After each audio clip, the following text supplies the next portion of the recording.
انسان کے لیے کائنات کی ہر چیز دعائیں کرنے لگتی، طالب علم کے لیے بہت سی مخلوق دعائیں کرتی. آپ مشغول ہو گئے کسی اور کام میں، خدمت خلق میں یا علم حاصل کرنے میں، اور اللہ تعالیٰ کی مخلوق شروع ہو گئی آپ کے لیے دعائیں کرنا. عرش والے فرشتے آپ کے لیے دعائیں کرنے لگتے ہیں اگر آپ ایمان لا کر اچھے کام شروع کر دیں. تو اللہ سے مانگنے کے مختلف انداز ہیں، ڈائریکٹ مانگنا بھی اور مختلف عبادات کرنا بھی. اسی طرح وَاسْتَعِینُوا بِالصَّبْرِ وَالصَّلَاةِ، مدد مانگو صبر اور نماز سے. ٹھیک ہے، نماز میں انسان بہت سی دعائیں پڑھتا ہے، لیکن اگر مشکل وقت میں انسان صبر کے ساتھ نفل پڑھ کے اللہ تعالیٰ کا ذکر کرے اور اس کو سمجھ نہ بھی آئے کہ کیا دعا مانگو، کیونکہ بعض پریشانیاں ایسی ہوتی ہیں کہ انسان منہ سے کچھ نکال بھی نہیں سکتا، تو یہ نماز بھی کافی ہو جائے گی. وَقَالَ رَبُّكُمُ ادْعُونِي، اور تمہارا رب کہتا ہے مجھے پکارو. اور پکارنے کے کئی انداز ہیں. دل ہی دل میں پکارنا بھی آتا ہے، چپ کے پکارنا بھی آتا ہے، اونچی آواز سے پکارنا بھی آتا ہے، اکیلے پکارنا بھی آتا ہے، سب کے ساتھ مل کے دعا کرنا بھی آتا ہے. کوئی دعا مانگ رہا ہو تو آمین کہنے سے بھی بات بن جاتی. مجھے یاد ہے کہ ایک دفعہ میں عمرے پر گئی اور طواف کے بعد جہاں میں نفل پڑھ رہی تھی، تو نفل کے بعد میں نے سوچا کہ میں اپنی دعا کرتی ہوں. اتنے میں ایک شخص عربی میں کوئی دعا مانگ رہا تھا. اتنی خوبصورت دعا تھی کہ میں نے ایسی دعا کسی سے نہیں کبھی سنی، اور میں نے صرف آمین کہنا شروع کر دیا. میں نے کہا یا اللہ، میری تو نہ زبان میں اتنی بلاغت و فصاحت ہے، نہ مجھے اتنی باتیں آتی ہیں، مجھے تو مانگنا بھی نہیں آتا، تو جو کچھ یہ مانگ رہا ہے مجھے بھی یہی دے دے. میں نے صرف آمین آمین آمین کہنا شروع کر دیا. یہ کتنا بڑا اس کا احسان ہے کہ ہم آمین کہہ کے بھی شامل ہو جاتے ہیں دوسروں کی دعاؤں میں. تو اسی لیے دعا کو عبادت کا نچوڑ کہا گیا، کریم، خلاصہ، ساری عبادت کا اوپر کا حصہ. اور ویسے بھی اگر دیکھا جائے تو ہر نماز میں بہت سی دعائیں ہیں. ہر موقع کی اللہ کے رسول صلی اللہ علیہ وسلم نے مختلف طرح کی ہمیں دعائیں سکھائی ہیں. سویرے جو آنکھ کھلتی ہے، سویرے کے اگر آدھی رات کو بھی کھلتی ہے، اس کی بھی دعا ہے. اس وقت سے لے کر کوئی کام ایسا نہیں دین کا یا دنیا کا، اچھا یا برا، جس کے لیے کوئی نہ کوئی دعا نہ موجود ہو. یعنی اتنا خوبصورت عمل ہے دعا مانگنا کہ جس کے لیے کسی خاص چیز کی قید بھی نہیں کہ کہیں بند کے بیٹھو تو ہی مانگو، کہیں پہنچو تو مانگو.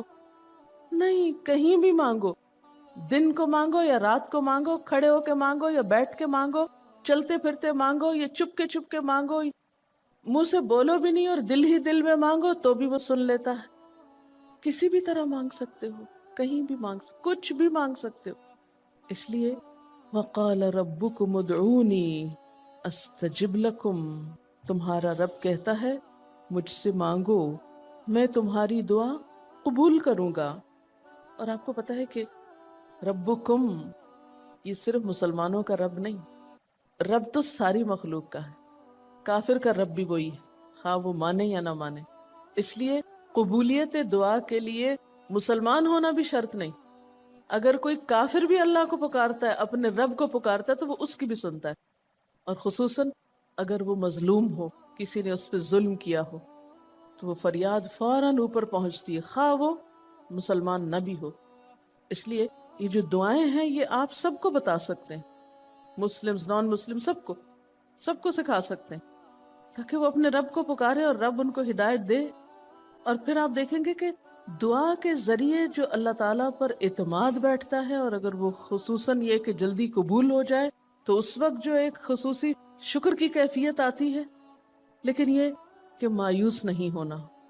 بات میں یہ کر رہی تھی کہ اس کے لیے کوئی شرط نہیں کہ کوئی شخص بہت نیک مسلمان ہو یا بہت اچھا مسلمان ہو، وہ تو گناہ گاروں کی بھی سنتا ہے. اس لیے بعض اوقات لوگ جب مایوس ہونے لگتے ہیں نا کہ ہم تو بہت گناہ گار ہیں، ہماری نہیں سنی جائے گی، تو انہیں مایوس نہیں ہونا چاہیے. مایوس ہو کے کہاں جائیں گے سننے؟ کس سے مانگنے جائیں گے؟ ان کو بھی پکارنا چاہیے، خواہ کوئی کیسے بھی گناہ میں ڈوبا ہوا، کیسی بھی حالت میں ہو، اور اس کے لیے بھی مانگنا چاہیے. حتیٰ کہ کافر جب تک زندہ ہے، اس کی صحت کے لیے، اس کی ہدایت کے لیے، اس کی خیرخواہی بھلائی کے لیے بھی آپ خوب دعائیں مانگ سکتے ہیں. آپ صلی اللہ علیہ وسلم ابو جہل کے لیے بھی دعا کرتے تھے، یا حضرت عمر کے لیے کہتے تھے کہ ان دونوں میں سے کسی ایک کو تو ضروری ہدایت دے.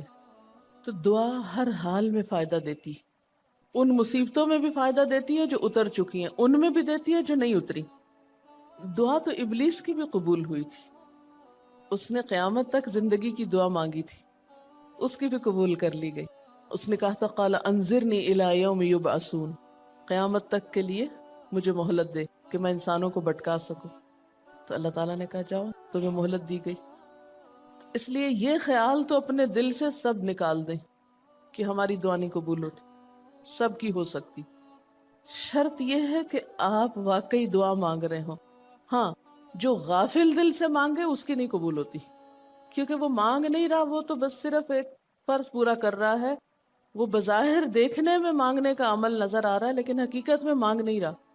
تو حدیث میں آتا ہے کہ اللہ تعالیٰ غافل دل کی دعا نہیں قبول کرتا. بس کچھ ادب یہ ضرور سکھائے گئے کہ انسان قطع رحمی کی دعا نہ کرے، گناہ کی دعا نہ کرے، غلط کاموں کی دعا نہ کرے، اور پھر ساتھ یہ کہ دعا کرنے کے بعد مایوس نہ ہو، دعا میں جلد بازی نہ کرے، کیونکہ اللہ تعالیٰ نے قبولیت دعا کا وعدہ کر رکھا ہے. استجب لکم، میں قبول کروں گا تمہاری دعائیں. ہاں، یہ ضرور ہے کہ قبولیت کی شکلیں مختلف ہوتی ہیں. بعض اوقات تو انسان کو بالکل وہی مل جاتا ہے جو وہ چاہتا ہے، بعض اوقات وہ نہیں ملتا جو وہ چاہتا ہے، بلکہ وہ دے دیا جاتا ہے جو اس کو زیادہ ضرورت ہوتا ہے. یعنی ہمارا تو علم اتنا محدود ہے نا، ہم ایک چیز مانگ رہے ہوتے ہیں جو ہمارے حق میں کوئی زیادہ اچھی نہیں ہوتی. اللہ تعالیٰ ہمارے لیے ہم سے بڑھ کر مہربان ہے، وہ ہمیں وہ نہیں دیتا بلکہ وہ دیتا ہے جو ہمیں اس سے زیادہ فائدہ دے سکتا ہے. اگر آپ اپنی گزشتہ زندگی کی دعاؤں پہ ایک نظر ڈالیں تو ہم کتنی چھوٹی چھوٹی چیزیں مانگتے رہے ہیں، اور اللہ تعالیٰ نے ہمیں اس سے بڑھ کر عطا کیا ہے. ہم سب کو جو اللہ تعالیٰ نے دین کی سمجھ دی یا دین کو سیکھنے کا شوق دیا، ضروری نہیں کہ ہم سب نے یہ مانگا ہی ہو کہ اللہ تو ہمیں موقع دینا اپنے دین کو سیکھنے کے لیے، سکھانے کے لیے. لیکن یہ ضرور ہو سکتا ہے کہ ہم زندگی میں کچھ اور مانگتے رہے اور ہمیں وہ نہیں ملا، یہ نعمت مل گئی اور وہ ہمارے حق میں زیادہ بہتر ہو گئی. اور یہ ہو سکتا تھا کہ ہمیں وہ چیز مل جاتی اور آج ہم اس چھوٹی سی چیز کو لے کر اس کا شوق بھی پورا کر چکے ہوتے، اس کی ساری اٹریکشن ختم ہو چکی ہوتی، کیونکہ دنیا کی کوئی چیز ایسی نہیں جس کی اٹریکشن ختم نہ ہو جائے یا جس کی ویلیو گھٹ نہ جائے، جو پرانی نہ ہو جائے. لیکن قرآن کا علم ایک ایسا علم ہے جو ہر دم نیا لگتا ہے، ہر دم زندگی دیتا ہے، خوشی دیتا ہے، سکون دیتا ہے، ایک راحت ملتی ہے. یہ پرانا نہیں ہوتا. پھر اسی طرح یہ بھی ہوتا ہے کہ بعض اوقات انسان کی کوئی آفت ٹال دی جاتی. آپ مانگ رہے ہیں رزق، تو وہ رزق میں برکت تو نہیں ہوتی مثلاً، لیکن کوئی بیماری آپ سے ٹال دی جاتی کہ خدا نہ خواستہ آپ کو اگر مال مل بھی جائے اور ایسی بیماری لگ جائے کہ سارا مال اس میں ڈوب جائے تو مال بھی گیا اور تکلیف الگ. تو اللہ تعالیٰ اپنی رحمت سے آپ کو زیادہ مال تو نہیں دیتے مگر وہ بہت بڑی بلا سے محفوظ رکھتے ہیں، کسی حادثے سے بچا لیتے ہیں، کسی ایسی پریشانی سے بچا لیتے ہیں کہ جس میں آپ کا سب کچھ ہی کھپ جاتا. کیونکہ ہمارے پاس کوئی رائٹ تو نہیں ہے، ہم کو ڈیزرو تو نہیں کرتے کہ ہر وقت ہم امن و امان میں رہیں. ہمارے اپنے گناہوں کی بدولت، کئی بیرونی اسباب کی بدولت کوئی مشکل، کوئی حادثہ، کوئی مصیبت کسی بھی وقت آ سکتی جو دنیا میں مختلف لوگوں پر آتی رہتی. ہم ہر امن ڈیزرو تھوڑی کرتے ہیں، یہ تو اللہ کی عنایت اور رحمت اور نعمت ہے کہ وہ جو ہمیں دیے ہوئے یہ. اور یہ عین ممکن ہے کہ ہم کوئی اور دعا مانگتے ہوں اور اللہ تعالیٰ اس کی بجائے ہمیں عافیت میں رکھے ہوئے ہو، ایک پرسکون زندگی دیے ہوئے ہیں ہمیں کہ ہمارے ہاتھ پاؤں سلامت ہیں، ہم بول سکتے ہیں، ہم دیکھ سکتے ہیں، ہم کھا پی سکتے ہیں، ہم چل پھر سکتے ہیں، ہم کسی کے محتاج نہیں ہیں. کتنا بڑا احسان ہے اس کا. اس لیے اگر کوئی دعا وقتی طور پر بعینہ ہی قبول نہیں ہوتی، بعینہ ہی کا کیا مطلب؟ ایز اٹ از، جس طرح ہم چاہتے ہیں، تو بھی کوئی بات نہیں، صبر کرنا چاہیے. لیکن یہ نہیں سوچنا چاہیے کہ نہیں اللہ تعالیٰ دعا نہیں سنتا. ایک اور جگہ پر بھی فرمایا وَإِذَا سَأَلَكَ عِبَادِي عَنِّي فَإِنِّي قَرِيبٌ أُجِيبُ دَعْوَةَ الدَّاعِ إِذَا دَعَانِ فَلْيَسْتَجِيبُوا لِي وَلْيُؤْمِنُوا بِي لَعَلَّهُمْ يَرْشُدُونَ. جب میرے بندے آپ سے میرے بارے میں سوال کریں تو آپ بتا دیجئے کہ میں قریب ہوں، بہت قریب ہوں. اجیب دعوت الداعی، میں پکارنے والے کی پکار کا جواب دیتا ہوں. استجب لکم، قبول کرتا ہوں.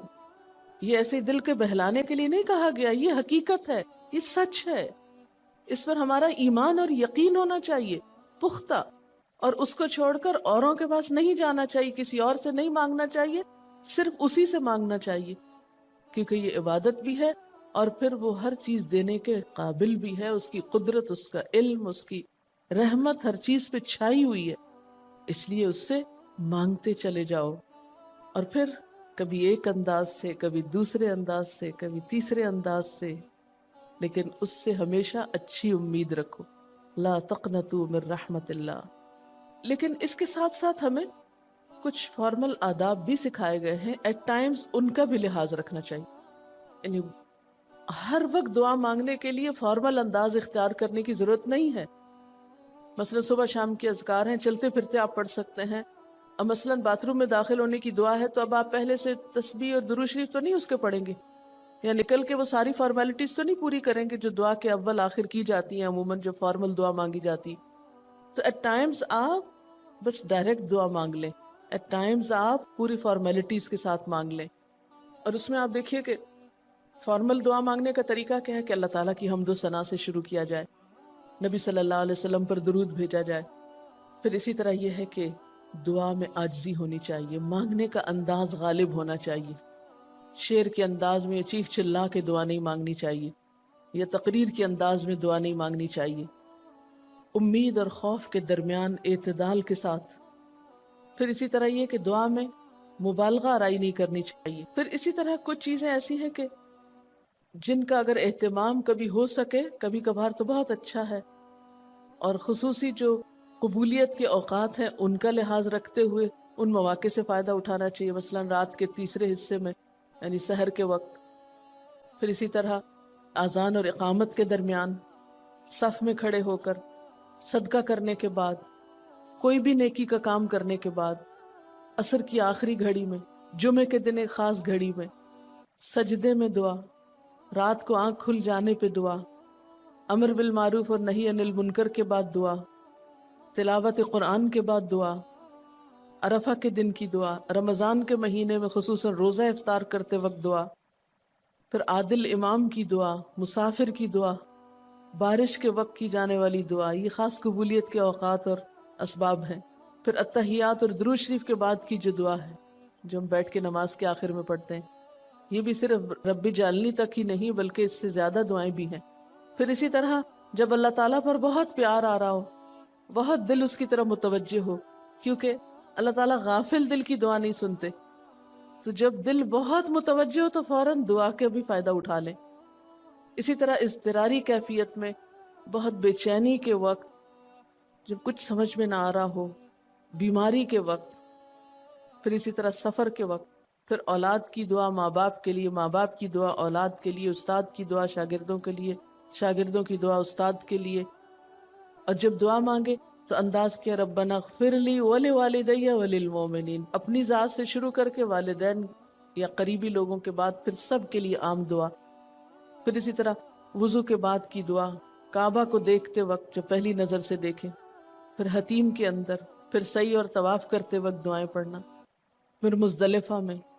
لیکن یاد رکھیے کہ ان قبولیت کے خاص مواقع اور مقامات کے علاوہ دعا تو کسی بھی وقت کی جا سکتی اور کوئی بھی گھڑی قبولیت کی گھڑی ہو سکتی، اس لیے ہمیشہ دعا مانگتے وقت یہ یقین رکھیں کہ اللہ تعالیٰ قبول کرے گا، مایوسی کے ساتھ دعا نہ ہو، کیونکہ جتنی ہماری دعا کے اندر یقین کی کیفیت ہوگی اتنا ہی انشاءاللہ قبولیت کے چانسز زیادہ ہوں گے۔ یعنی عزم کے ساتھ دعا مانگنی چاہیے، یہ نہیں کہنا چاہیے یا اللہ تو چاہے تو قبول کر، نہیں چاہتا تو نہ کر، یہ نہیں کہنا چاہیے کبھی بھی، نہیں یا اللہ تو کر سکتا ہے تو قبول فرما۔ پھر اسی طرح آپ دیکھیں کہ مظلوم کی بد دعا جو ہے وہ بہت تیزی سے قبول ہوتی، کہتے ہیں نا مظلوم کی بد دعا سے بچو کیونکہ وہ کہاں جا پہنچتی ہے، ساتویں آسمان تک۔ اور پھر آپ دیکھیے کہ نبی صلی اللہ علیہ وسلم نے فرمایا لا يرد القضاء الا الدعاء، قضاء کو کوئی چیز نہیں ٹال سکتی مگر دعا، یعنی تقدیر بھی بدل دیتی۔ آپ صلی اللہ علیہ وسلم نے فرمایا آدمی جب کبھی اللہ سے دعا مانگتا ہے اللہ تعالیٰ اسے یا تو وہی چیز دے دیتا ہے جس کی اس نے دعا کی تھی، یا اس درجے کی کوئی بلا آنے پہ اس سے روک دیتا ہے۔ آپ صلی اللہ علیہ وسلم نے فرمایا بندے کی دعا قبول کی جاتی ہے بشرطے کہ وہ کسی گناہ کی یا قطع رحمی کی دعا نہ کرے اور جلد بازی سے کام نہ لے۔ عرض کیا گیا جلد بازی کیا ہے یا رسول اللہ؟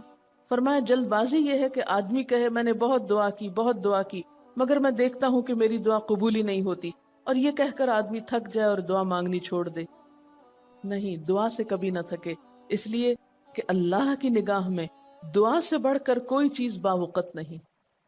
لیس شیء اکرم علی اللہ من الدعاء۔ اور پھر خصوصاً اللہ کا فضل مانگنا، قرآن پاک میں بھی اللہ تعالیٰ فرماتے ہیں وَاسْأَلُوا اللَّهَ مِن فَضْلِهِ، اللہ سے اس کے فضل کا سوال کرو۔ پھر اسی طرح عافیت کی دعا کہ اللہ تعالیٰ ہر حادثے مصیبت تکلیف پریشانی سے بچا کر رکھے، یہ دعا بھی بہت پسندیدہ ہے اللہ تعالیٰ کے نزدیک۔ آپ صلی اللہ علیہ وسلم نے فرمایا دعا ہر حال میں فائدہ دیتی ہے، ان بلاؤں کے معاملے میں جو نازل ہو چکی اور ان کے معاملے میں جو نازل نہیں ہوئی۔ بس اے بندگان خدا تم ضرور دعا مانگا کرو۔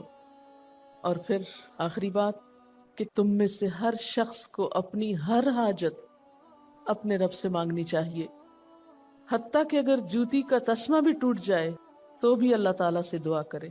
یعنی چھوٹی چھوٹی چیزوں میں بھی جب ضرورت پیش آئے تو اللہ کی طرف رجوع کرے۔ وَقَالَ رَبُّكُمُ ادْعُونِي أَسْتَجِبْ لَكُمْ، اور تمہارا رب کہتا ہے کہ مجھے پکارو، مجھ سے مانگو، میں تمہاری دعا قبول کروں گا۔ ان الذین یستکبرون عن عبادتی، بے شک وہ لوگ جو میری عبادت یعنی دعا سے تکبر کرتے ہیں، یعنی مجھ سے تکبر کی بنا پر نہیں مانگتے، جیسا کہ حدیث میں بھی آتا ہے من لم یسأل اللہ یغضب علیہ، جو اللہ سے نہیں مانگتا اللہ اس پہ غضبناک ہوتا ہے۔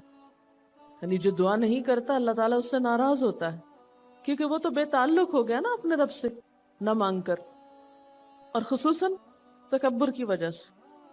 ایسے لوگوں کی جزا کیا ہے؟ سیدخلون جہنم داخرین،